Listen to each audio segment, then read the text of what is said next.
গণশক্তি ডিজিটালে আপনাদের স্বাগত। পশ্চিমবঙ্গের বিভিন্ন গ্রামের মহিলারা জড়িয়ে পড়ছে মাইক্রোফিন্যান্সের জালে। এর ফলে তাদের শোষণ হচ্ছে, তারা তারা অর্থনৈতিকভাবে লুট করা হচ্ছে তাদেরকে। এই বিষয়টি নিয়ে আমরা জেনে নেব যে বাংলার মহিলারা কিভাবে শোষিত হচ্ছে এই মাইক্রোফিন্যান্সের জালের মধ্যে দিয়ে, সেটাই আমরা জেনে নেব। ও আমাদের একসাথে পত্রিকার সম্পাদক ঈশিতা মুখার্জির কাছ থেকে। সেটাকে আমরা প্রথমে জিজ্ঞেস করব যে মহিলারা কিভাবে মাইক্রোফিন্যান্সের জালে জড়িয়ে পড়ছে এবং এর মধ্যে যে শোষণের চেহারা রয়েছে সেটা কিরকম গ্রাম বাংলার মধ্যে।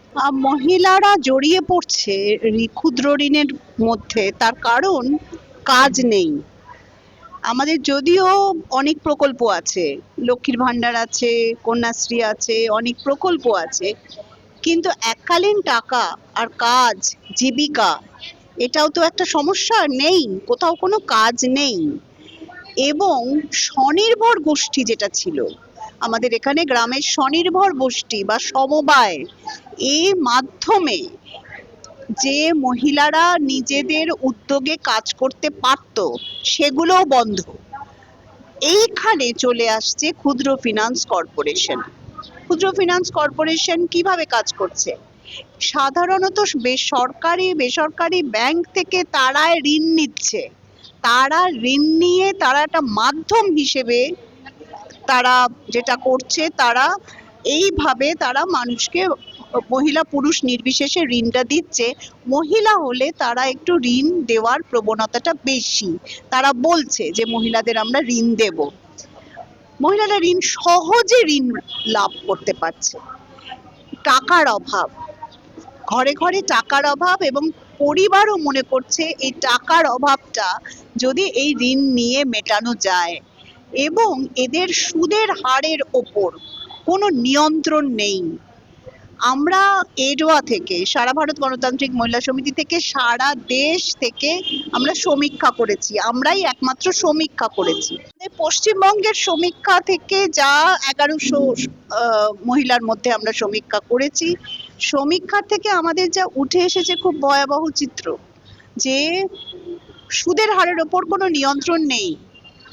প্রত্যেক সপ্তাহে সপ্তাহে কিস্তির টাকা জমা দিতে হচ্ছে, তার জন্য আবারও তাদের ঋণ নিতে হচ্ছে। মানে এক ঋণ থেকে বাঁচতে আরেকটা ঋণের জালে জড়িয়ে পড়ছে। শুধু তাই নয়, বাউন্সার পাঠিয়ে বাড়ি ঘর ভেঙে তাকে বলছে ঋণ শোধ করতে। আমরা এরকমও খবর পেয়েছি। আমাদের সমীক্ষায় যে ভয়াবহ কথাটা উঠে এসেছে, বলছে যদি ঋণ শোধ না দিতে পারেন, তাহলে তাকে, তার সাথে ওখানকার যিনি ঋণ গ্রহীতা বা সেখানকার অফিসার বা যারাই হোক এই মাইক্রোফিন্যান্সের, তাদের মহিলাদের তুলে নিয়ে গিয়ে তাদের সাথে সময় কাটিয়ে তাদের যৌন নির্যাতন করছে। কারণ তাদের যৌন পেশা নিযুক্ত করে তাদের বলছে অর্থ শোধ দিতে। মারাত্মক কথা, মারাত্মক বিষয়। আমাদের সুইসাইডস আমরা দেখেছি, কিছু আত্মহত্যা হয়েছে, অন্য রাজ্যে তো হয়েছে আত্মহত্যা। এটার বিকল্প কি হবে আমরা সেটাও ভেবেছি। আমরা কিছুদিন আগে মহিলা সমিতির অফিসে আমরা একটা সেমিনার করেছিলাম ক্ষেত মজুরদের সংগঠনের সাথে। অনেক ক্ষেত মজুর মহিলা তার জমিতে কাজের জন্য, এখন তো আপনারা জানেন যে পরিযায়ী শ্রমিক হয়ে যারা চলে যাচ্ছেন, পুরুষ শূন্য গ্রামে মহিলাদের হাতে চাষের জমি, এবং সেই জমিতে ফসল ফলানোর খরচ অত্যন্ত বাড়ছে, বিক্রি নেই, কাজেই মহিলারা ঋণ নিতে বাধ্য হচ্ছেন। আমরা কিছুদিন আগে একটা খবর আছে, তারা ঋণ নিয়েছিল, মহিলা ঋণ নিয়েছিলেন, তিনি ফিরছিলেন, বজ্রাঘাতে মারা গেছেন ক্ষেত থেকে ফেরার জন্য, এবং সেই ঋণ শোধ করবার জন্য বাউন্সার এসে তার শাশুড়িকে, সবাই পরিযায়ী শ্রমিক হয়ে চলে গেছে, তার শাশুড়িকে হেনস্থা করেছে। এখন এই হচ্ছে হেনস্থার পরিস্থিতি। ক্ষুদ্র ঋণ নিয়ে হেনস্থার পরিস্থিতি অনেকটাই বেশি। বিকল্প কি হবে? আমাদের সেখানে বিকল্পের কথা, সমবায়কে চালু করতেই হবে এবং সমবায় বাঁচাও আন্দোলনের মধ্যে আসতেই হবে। মহিলাদের আর্থিক দুরবস্থা আজকে ঢেকে রাখা যাচ্ছে না। কেন্দ্রের সরকার উজালা প্রকল্প, আয়ুষ্মান ভারত, সবুজ সাথী, এত তো হয়েছে। প্রশ্ন হচ্ছে আমাদের এটাই যে এত কিছু দিয়েও কেন আমরা এই দুরবস্থাটা দেখছি। তার মানে আসলে আর্থিক দুরবস্থা সাংঘাতিক। এই অতিরিক্ত দারিদ্র্যের তলায় চলে গেছে অনেক অনেক পরিবার, যাদের পেটে ভাত নেই এবং হাতে কাজ নেই।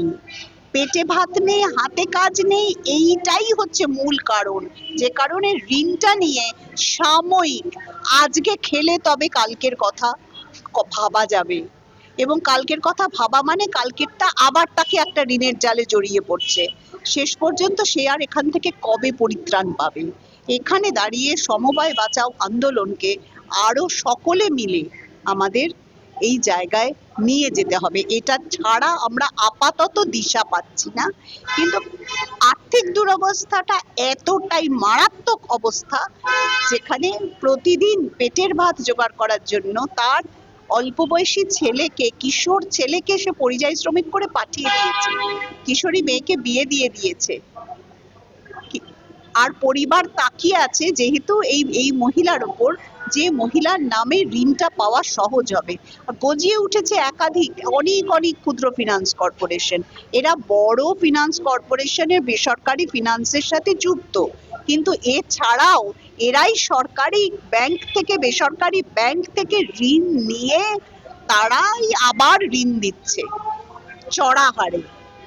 এটা কালেক্টরেটের কাছে আমরা ডেপুটেশন দিচ্ছি, জেলা কালেক্টরেটকে, এটা দেখবার জন্য, যাতে সুদের হার চড়া হওয়া, বাউন্সার পাঠানো এবং এই অনৈতিক কাজকর্মগুলো, এই হেনস্থা বন্ধ করার জন্য আমরা জেলায় জেলায়, দক্ষিণ চব্বিশ পরগনা জেলায় আমরা করেছি, পূর্ব বর্ধমান জেলা, হাওড়া, এই জেলা তিনটেতে আমরা এই সই সংগ্রহ এবং আমাদের যে প্রতিবাদ সভা এবং কালেক্টরেটের কাছে সই জমা দেওয়া, আমরা বিডিওর কাছে বলছি যে আপনার তত্ত্বাবধানে এটা প্রশাসনিক সমস্যা, এটা তো আমাদের নজরে এসেছে, কিন্তু আমরা তো এটা একটা সংগঠনের পক্ষে তো সমাধান করা সম্ভব নয়, এটা প্রশাসনিক সমস্যা, এটা প্রশাসনকেই দেখতে হবে। কাজে এটা আজকে একটা মারাত্মক আকার ধারণ করেছে। পশ্চিমবঙ্গে শুধু নয়, এটা আমরা সারা দেশ জুড়ে দেখছি, সারা দেশেই অন্যান্য রাজ্যেও এই সমস্যা আছে এবং এটা মারাত্মক আকার ধারণ করছে। এই ভিডিওটিকে লাইক করুন, আপনার গুরুত্বপূর্ণ মতামত কমেন্টের মাধ্যমে আমাদের জানান, এবং আমাদের চ্যানেলের ভিডিও সবার আগে দেখার জন্য ইউটিউবে গণশক্তিকে সাবস্ক্রাইব করুন, ফেসবুকে ফলো করুন এবং শেয়ার করুন আপনার পরিচিতদের মধ্যে। আমাদের চ্যানেলে আপলোড হওয়া ভিডিও নোটিফিকেশন পেতে বেল আইকনটি ক্লিক করতে ভুলবেন না।